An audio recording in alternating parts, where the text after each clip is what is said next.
The expedition was supposed to reach the North Pole, but now the entire crew was fractured. Some didn't trust each other, and others didn't trust their leader. Charles Francis Hall had pushed them hard, too hard some would say. But slowly, tensions simmered beneath the surface, and one day, he ends up leading a sled team into the freezing cold, chasing one last chance at reaching the pole. And when he returned, he was exhausted, frostbitten, and unsuccessful. But the thought of a little bit of comfort after the long journey made him all too eager when a crewmate handed him a warm drink. He took it without even thinking. And then he collapsed, falling lethally ill and accusing those around him in his last moments of poisoning him. His sudden death would plunge the entire expedition into chaos in one of the most harsh environments on the Earth. This would trigger their fight to survive through cold, mistrust, and months of isolation in the Arctic. Eventually, this would become one of the most harrowing expeditions in Arctic history. I don't think you're going to want to miss out on this story, so stick around. It was 1871, and Charles Francis Hall was chosen to lead the United States' first major expedition to the North Pole. He wasn't a naval officer, he was just a self-taught explorer who had spent years surviving in the Arctic alongside the Inuit. He knew the cold, and he understood isolation. The Polaris departed from New York in July of 1871, aiming to reach the North Pole via the Smith Sound route, the same path the British had once followed. She was outfitted for a long campaign. She had extra sails, reinforced timbers, and enough coal and provisions to survive 2 winters in the Arctic, if needed. The crew brought prefabricated shelters. They also brought sled dogs and crates of scientific equipment, everything that we'd need to go farther north than any American had before. But this voyage would test more than Hall's survival skills. From the beginning, his authority was quietly challenged, especially by Dr. Emil Bessels, the ship's young and sharp-witted surgeon. Now, Bessels was scientific, respected, and increasingly dismissive of Hall's leadership. Slowly, tensions would rise, and the German-speaking scientific staff often ended up keeping to themselves, creating a divide amongst the crew. At the start of the journey, orders were followed, but not always with enthusiasm. By late September, just 2 months into the journey, the Polaris had reached a narrow inlet on the coast of northern Greenland, and Hall named it the Thank God Harbor. And this, unfortunately, is where the ice closes in on the ship, and it becomes trapped, frozen in place. As Arctic winter approached, the crew started to divide even further, splitting along the lines of loyalty, language, and command. But still, Hall would press forward. He was determined to reach the North Pole, and when he gets the chance, he takes a sled team and leads them north, chasing what might be his final shot at the North Pole before the harshness of winter takes over. But when he returns, he's frostbitten, he's worn out, and he's exhausted. And this is when he's handed the drink that will change the fate of this entire crew. Hall eagerly drinks the cup of coffee, and almost immediately after, he begins vomiting and falls severely ill. He passes out at points, but there's one thing he repeats throughout this ordeal, that he's been poisoned, and he even blames the doctor. This would go on for almost 2 weeks, and he would die in his cabin, confused, paranoid, and convinced that someone had poisoned him. Whether it was illness, exhaustion, or delirium, no one knew for sure what had actually killed him. But what was certain for the crew was that Hall was gone, and they had lost their leader. Now, he hadn't always been respected by everybody, but he had been obeyed. He was the only thing holding the crew and the officers together. And at this point, with no clear leader and just a ship full of frozen men, with clashing loyalties and rising resentment, things were about to get worse. Now, Dr. Emil Bessels resumed his duties as the physician. He was said to be calm, composed, and quiet during this. And the promoted Captain Buddington, who is now technically in charge, was said to begin drinking more and more heavily and isolating himself from the crew. The officers and scientific staff kept their distance. Now, we've seen in other stories, like the story of the Grafton and Invercold, which I covered on the channel, it's worth checking out, where you have a captain that withdraws himself from the rest of the crew, and it leads to the crew essentially unraveling and starting to divide themselves into factions, eventually leading to, well, really bad things. And if you want to find out that story, I suggest you check out the channel. With the new captain's lack of leadership, the crew could do nothing but start to whisper, and the rumors started to fly around. Everyone couldn't get the thought of how he blamed the doctor out of their head, And then there was another thing. His logbooks and journals had vanished. The place where he recorded things over and over again were just nowhere to be found, which is highly unusual for a ship's captain in those days. Some would call it bad luck, while others felt it was stolen. This meant that there was nothing written down, there was no records of his accusations other than what people heard in his delirium. There was only a silence and a growing suspicion. Now, at this point, daily routines start to break down, and men aren't doing their part to keep the ship warm or ration food properly. And all around them at the same time, the Arctic ice is growing and increasing pressure on the hull of the ship, putting them all in danger of sinking. And by late November of 1871, the Polaris is helplessly drifting with the ice off the coast of Greenland. At times, the temperatures are dropping to minus 45. Blizzards would continually sweep the deck, and the ice groaned against the hull in a way that made it uneasy for the men to get any rest because they were scared at any minute this thing was going to go through the ice and sink into the Arctic Ocean.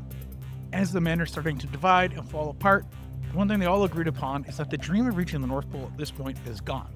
And what remained in front of them was survival, because their ship was icebound, and all they could hope for was that they had enough rations to make it through the winter and possibly another one if the ice didn't melt. And then, in the spring of 1872, the ice begins to shift, and the Polaris ends up breaking free. And immediately, everyone's doing what they can to prepare the ship, starts loading gear onto the ice. But unfortunately, during this time, the ice would split without warning, and 19 people, including the Inuit guides and 2 children, were left stranded on a drifting ice floe, completely powerless to return to the ship. And they floated away slowly and helplessly. And for those 19 castaways, they were immediately thrust into a world of really harsh survival that I can't even imagine, because they had no tents, no sleeping bags, and almost no provisions. For the Polaris, it had started to break free, but there was no clear route for it to really sail and get these people, so from this point forward, they're really just completely separate from each other.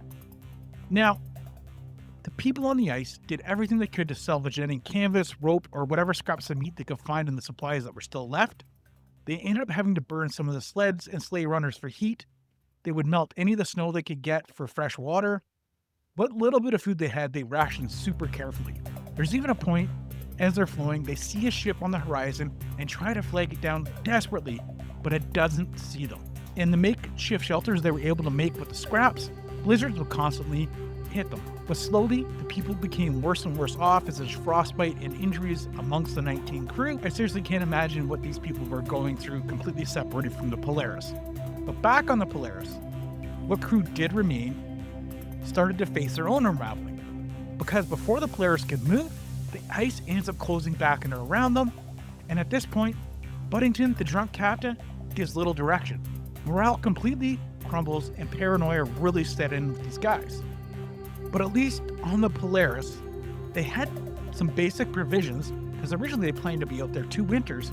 So with careful rationing and now there's fewer men, they had enough to probably make it through if they could mentally hold it together. But for the people in the ice floe, they would drift south for over 6 months and 1,800 kilometers with absolutely minimal supplies at all. Every day, the ice would crack beneath them, and they would drift helplessly with no idea what direction they were heading.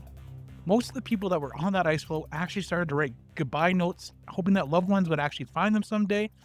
And as they burned their final sleds, they would sleep in shifts around the fire just to try and make sure nobody died in their sleep. They would gently wake them if they thought they were just kind of freezing to death.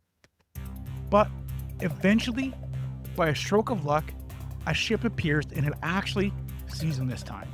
And they end up being rescued off the coast of Labrador, completely gaunt, frostbitten, and barely able to speak. Amazingly, they had lost absolutely nobody of the 19 people. Not because of leadership, but because of sheer desperation and the will to survive whatever the Arctic threw at them. And I can also think it didn't hurt to have the Inuit guides with them who actually knew what they were doing up there, and realistically, those Inuit members probably saved every single person's life in that ice pack, and I can almost guarantee they wouldn't have made it home without them.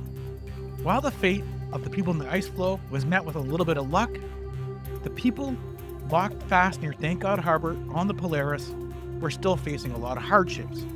And for the dozen men that were left behind, they were simply left ice-locked and had to endure the rest of the Arctic winter in silence and misery, paranoid that somebody among them was a murderer.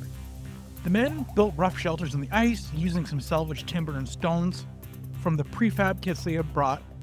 They would ration out coal and burn out little by little, trying to really drag out their supplies through this winter, knowing full well the Arctic ice doesn't always melt and they may be stuck up there even longer.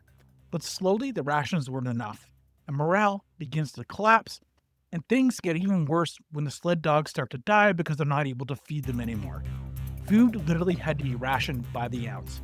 And it's surprising that they were able to really do this with such poor leadership at the time, because no one trusted Captain Buddington more, as he was just isolated and drunk all the time, and certainly no one really talked to Dr. Bessels.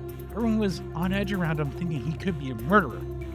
People just couldn't forget what happened to Hall, even though they knew it was quite possible he was just delirious. It really became every man for themselves, and everyone started just to isolate. Every time something went missing from the rations, there were fingers pointed and arguing would break out.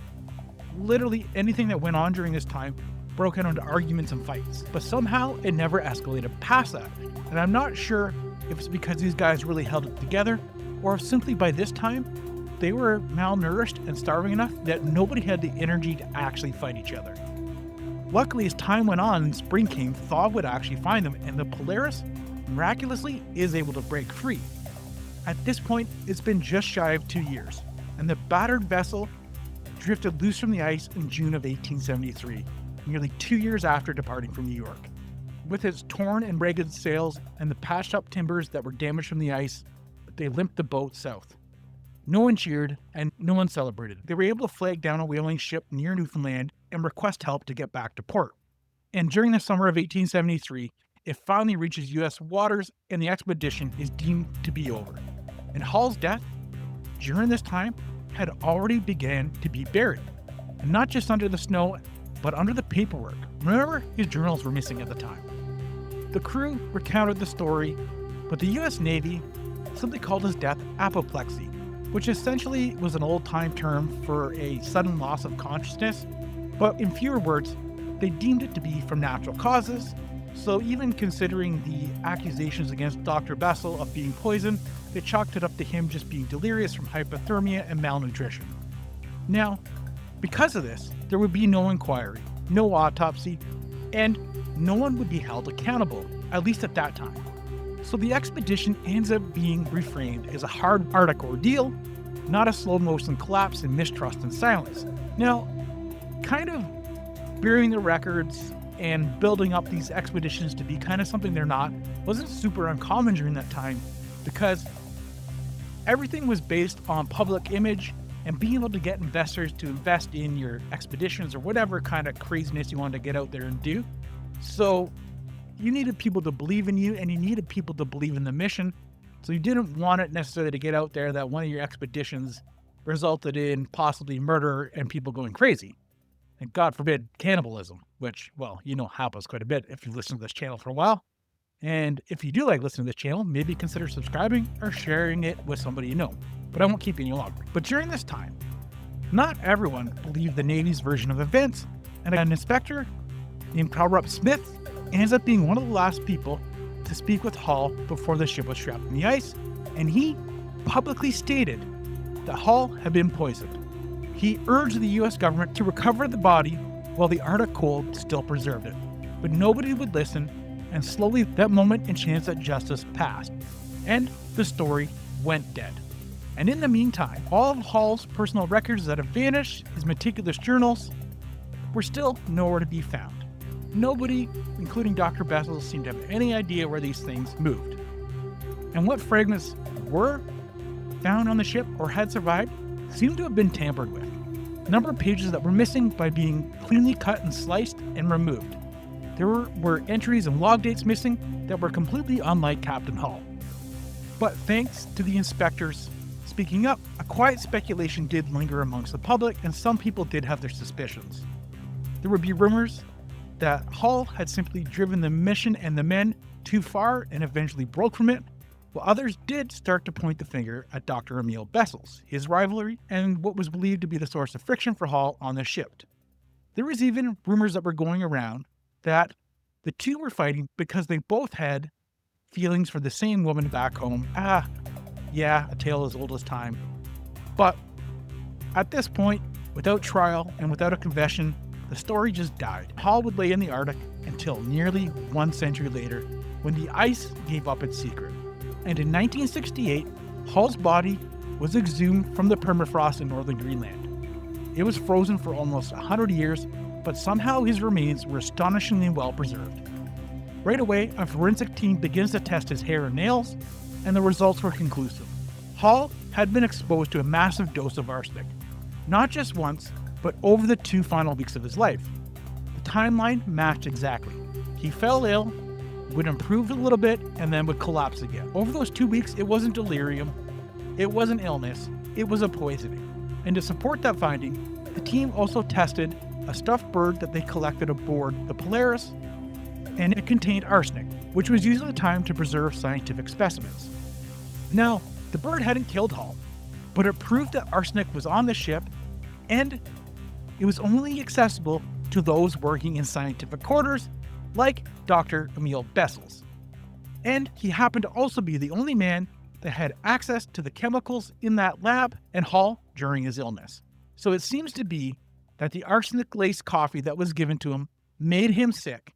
And then over the next 2 weeks, Dr. Emil Bessels made sure he finished the job one day at a time, trying not to make it too obvious. And Bessels had died in like 1888, so there was never any arrest, there was never any charges, but it did finally give Hall some sort of justice for what had happened to him. Because Bessels, unfortunately, before his death, did get to continue his career, and somehow he dies with his reputation intact, so I guess his grandkids can be maybe ashamed of a shitty grandfather.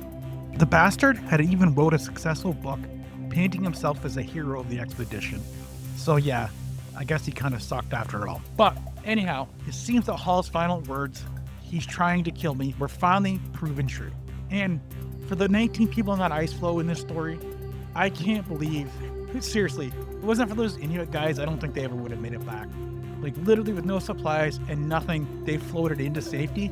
You gotta have a little bit of luck and a little bit of maybe God looking out for you. I'm not exactly sure, but it's pretty amazing they survived, because survival in the Arctic is definitely not guaranteed. Thanks again for joining me this week. I know it was a short one, but I'll be back again next week with hopefully a little bit longer of an episode, and we'll see you then. Thank you.